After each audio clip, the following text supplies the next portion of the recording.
Hello, my name is Misiura. I am from St. Francis Christian School, and I will be performing Throw What Away by James Lincoln Collier. I'll never know why people get so attached to things. One night, at dinner, I addressed my family. Look, we've been collecting stuff around this place for 8 years. Now's a good time to go through your stuff and throw out everything we do not need. I'll put a large box in the upstairs hall, and I want every one of you to go through your stuff and throw out all the junk. So I put the large box in the hall, where everybody could trip over it. And 3 days later, I look into it. It contains one illustrated edition of Black Beauty, cover missing, and the hairless head of a doll.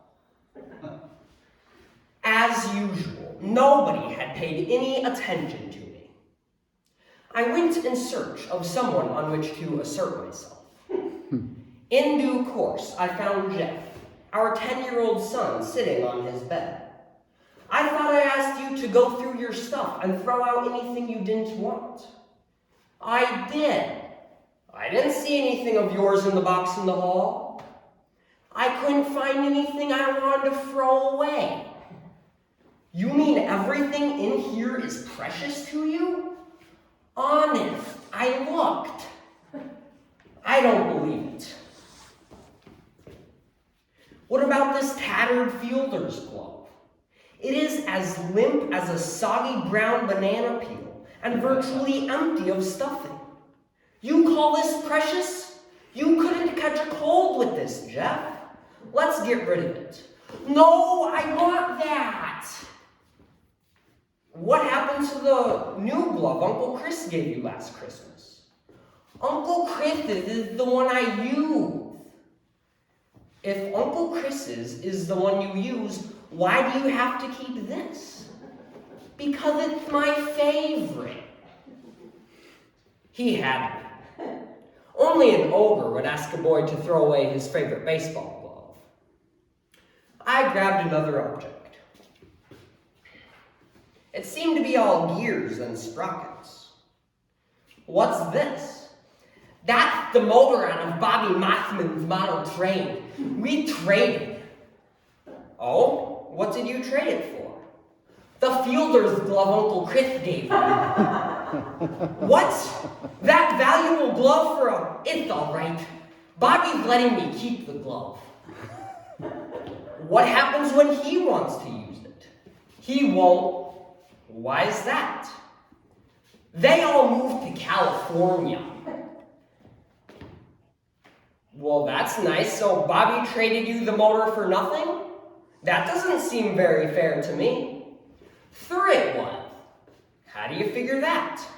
The motor doesn't work. Fine, out it goes. No, don't throw it away. I need that. For what, may I ask? Do you need a broken train motor? I'll pour plastic over it and make a paperweight.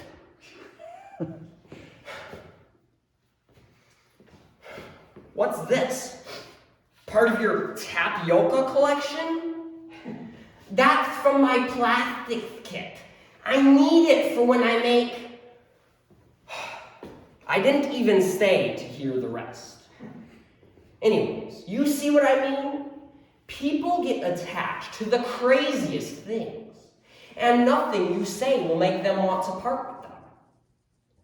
Ordinarily, my wife is a very rational person, able to remember where I put my winter coat, or what day the Joneses asked us for dinner.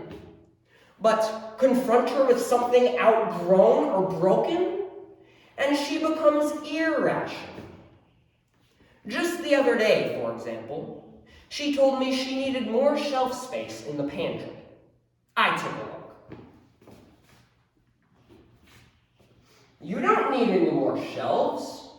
All you need to do is get rid of some of this junk. Do you realize, my love, that you have no fewer than 4 crock pots? I know, they're broken. Well, I rather suspected that. You don't suppose we can throw them out? Oh, goodness, no. I'm going to have them fixed. All 4 of them? Sure, why not? For the very simple reason that it'll cost $30 each to have them fixed. And besides, what happened to the crock pot your mother gave you? There's something wrong with it. You have to jiggle the little thing on the handle all the time. Okay, that makes 5 broken crock pots. Let's throw them away and get one that works. Oh boy, that's all I'd have to do. Go out and buy a new crock pot. Then you'd really start hollering. No, I wouldn't. Not if the old ones didn't work. All right. So she bought a new crock pot and threw out the broken ones. About a week later, it happened. As I was passing by the pantry, there it was, sitting on the shelf. You kept a broken one?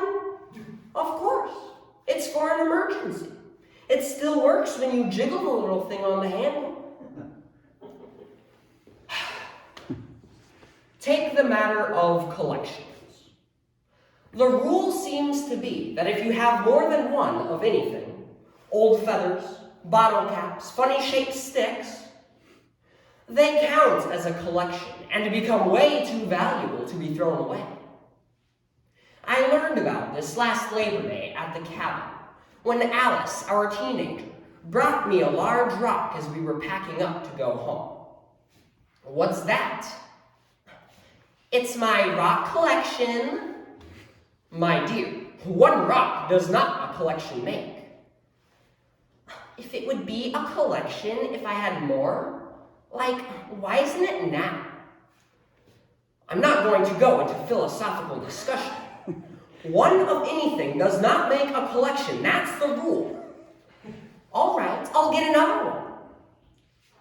If you look in her room today, you will find a pair of rocks sitting side by side on her bookcase.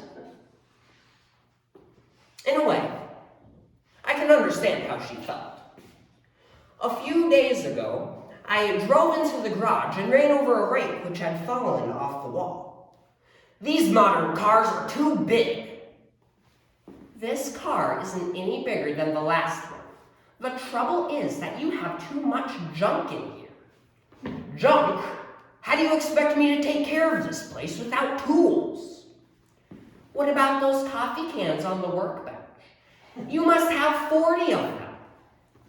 I need them for painting. Coffee cans are hard to get. And 4 hammers? They're all different. What about the broken one without the handle? You could throw that away for a start. Throw it away? It's my favorite. But it's broken. I'm going to fix it. The words had a familiar sound, and for a moment we sat in silence. I ought to punch you in the eye. But I knew she wouldn't. I have 2 of them. That makes a collection.